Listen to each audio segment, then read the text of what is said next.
Welcome to this segment of MAG Matters, where today we look at the importance of emerging technologies with one of our partners in this space. I would like to welcome Dr. Ram Padala, Director of the School of Sustainable Engineering and the Built Environment at ASU. Ram, welcome. Thank you for having me, Eric. Here at MAG, we have an emerging technology program. You're part of the university task force that provides kind of that objective analysis of these pilot programs. So what's the purpose of pilot programs and testing these emerging technologies? Well, Eric, as you said, the technology is rapidly evolving. There's lots of new technologies that are coming onto the market every day as we speak. And a lot of these technologies are ready to be deployed.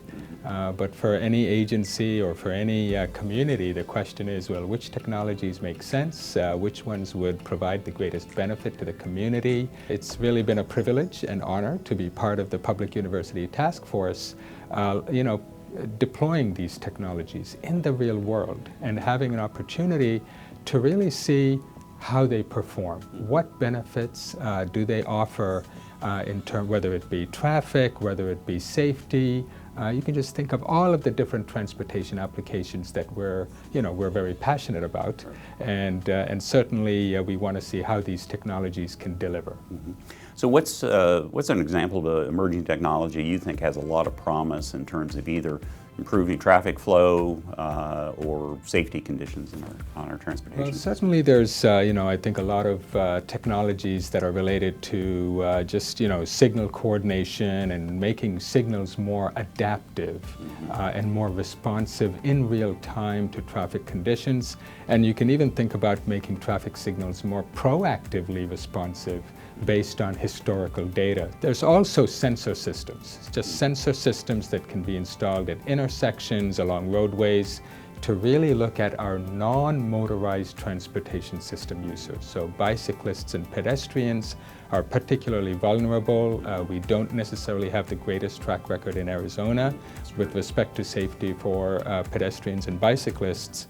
And I think that's where these sensing technologies can really make a difference. You made the point that we don't have a good track record on pedestrian and bicyclists. How can technology help in that whole area, pedestrians in particular?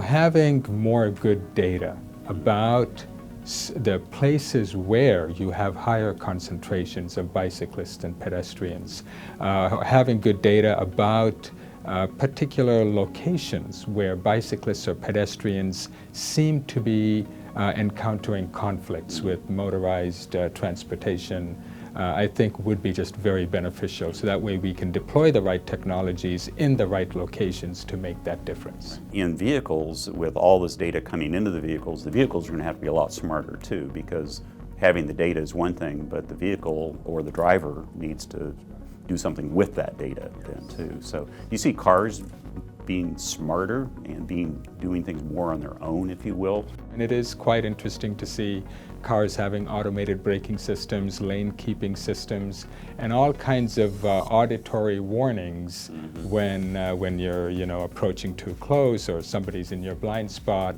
So I think the vehicles are beginning to have the technology where the data is being communicated into certain actionable items to the drivers. I mean, of course, it still relies on the driver to take the right action. Are all these pilots successful, and what happens if it fails? Is that a good thing or a bad thing? To some degree, I don't necessarily maybe badge them as successes or failures, because with each of these technologies, they do certain things, they're able to deliver certain results.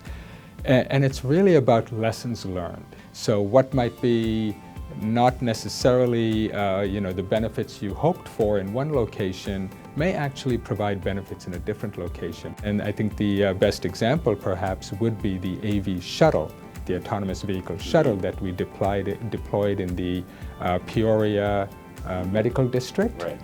And ridership wasn't quite what we had hoped for.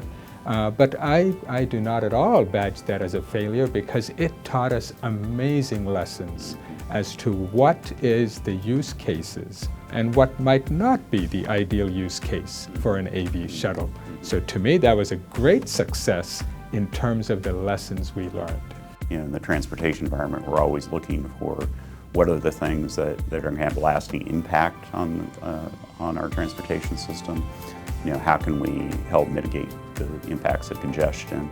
And certainly our safety is our #1 priority these days too. So, and I want to really applaud MAG for what it's doing with the Emerging Technologies Pilots Program. I think it's very unique. It's been fascinating to really be able to engage with the private sector and give them a test bed to deploy technologies and see what they can do in the real world. it's a true partnership, you know, between public sector represented by MAG and the universities, which are providing that objective of evaluation of these technologies. And there's nothing like having things out in the real world, in a real world environment. It's not in the lab in a controlled circumstances. So I think we've been very pleased with the outcome of it, and really appreciate your participation in that program. Thank you very much. Appreciate it. Thank you.